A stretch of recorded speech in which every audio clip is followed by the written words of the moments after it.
The Office is known for its often cringeworthy humor, and while sometimes fans were uncomfortable watching what happened on the screen, this was also part of the show's appeal.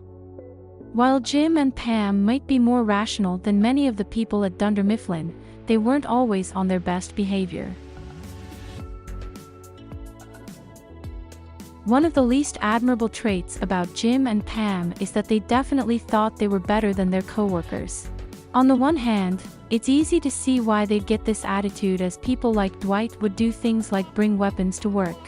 They had an attitude that they were too good for their jobs, but yet stayed in them for years. While Jim and Pam are presented as a fairy tale love story in the series, Jim's treatment of some of his other girlfriends was a bit lacking. He broke up with Katie in the middle of the booze cruise he invited her on, and broke up with Karen while in New York. Plus, he then asked Pam out right after this. This is meant to show how in love Jim was with Pam, but he could have still treated these other women with a little more consideration.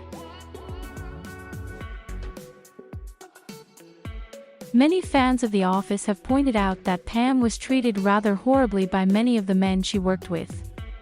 Michael was often trying to date her, while Dwight would make comments about her period. Kevin, too, would make some very sexually inappropriate remarks. However, Jim barely said a word. Despite being painted as a good guy and great boyfriend, he mostly acted like it didn't matter. Of all the uncomfortable or awkward moments involving Jim and Pam, this one likely sticks out for many viewers. It's one of the first episodes where Jim and Pam are shown as being not completely charming.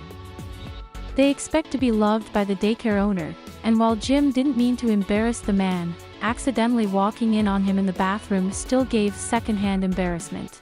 However, while they weren't at fault for this really, Jim and Pam needed to just accept the fact that not everyone was going to like them. Of all the cringe-inducing scenes of this pair, the Halloween episode with Danny Cordray was the worst. Jim and Pam just couldn't handle the fact that Danny hadn't called Pam back when they briefly went out. It was very awkward, and it made them look insecure, especially given the fact they were married with a kid at this point. The fact that they needed to be liked so badly made them seem almost as socially awkward as Michael, and it wasn't a good look.